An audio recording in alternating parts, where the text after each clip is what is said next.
So when it comes to computer files, I like to keep things tidy and organized. It can get pretty crazy as a videographer or any position at that, where you're required to hold a huge amount of files, and as a videographer I have terabytes worth of footage and it's difficult for me to ever delete them, so it's important that I'm able to keep things organized. I feel that if there is a system in place for my files, then it allows me to be as productive and as efficient as possible. I'll be going over a few tips which can also be implemented even if you're not a videographer or a photographer. So getting into the tips, I always date my files, and the biggest reasons why I date my files is because I think they're super cute. All jokes aside, putting dates on your files allows you to roughly know where and when the files were shot or created, and it allows you to locate the files a lot sooner. So for me, I like to date my files from year to month to day, and that will put things in chronological order if you have it by name. Once you've done that, you can also slap on a name to describe the contents inside the folder. Now, moving on to my next tip, that is to make a file master. Now, I implemented this tip earlier this year as I was getting more projects and I needed a way to organize my files more efficiently.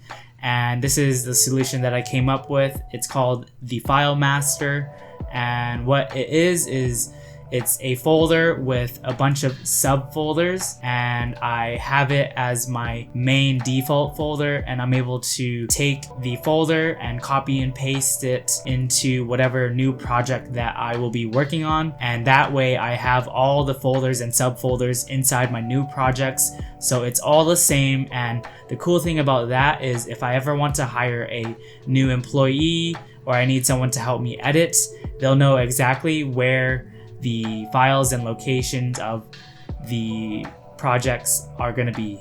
To make things easier, I also like to put a dash in front of the file master, and that way the file master will always be at the top of my hard drives. So breaking down my personal files, I have 5 folders which have subfolders within them, and I have my first folder which is footage, and I have my camera subfolder as well as my drone subfolder, and the same goes for my photos. And for my audio subfolder, I have music, sound, and voiceovers. And for my project subfolder, every time I open an application such as Adobe Premiere Pro or After Effects, I'll immediately save as to the project folder in the current project that I will be working on, and that way I'll be able to locate every file that I need in there. And for my final subfolder, it is called Final, which is pretty self-explanatory.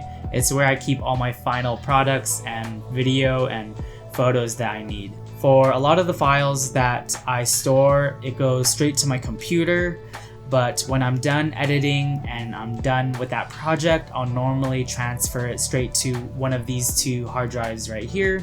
And this one is a mechanical hard drive, which is super good because it's affordable and you're able to normally buy them under $100, and depending on how much terabytes are in it. Same with this one, but this one is a solid state drive, which is super cool because solid state drives, they're super compact and they also transfer data a lot faster. For my cloud storage, I used to use Dropbox as my main cloud storage, but I recently moved over to Google Drive and I've really been enjoying that.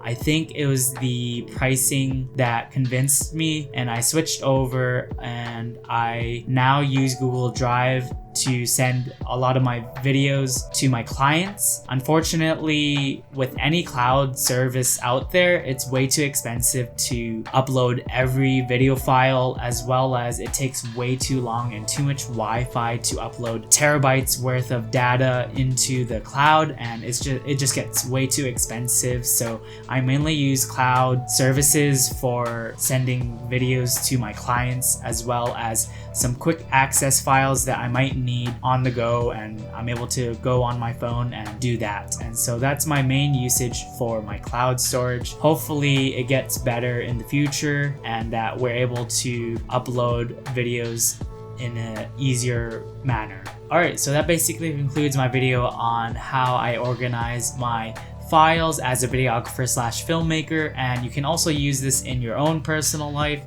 And so it's not limited to a videographer or a photographer. And so hopefully you guys found a little bit of value in this video, and if you did, be sure to let me know in the comments, hit the like button, and yeah, I'll see you guys in the next video. Have a good one. Bye.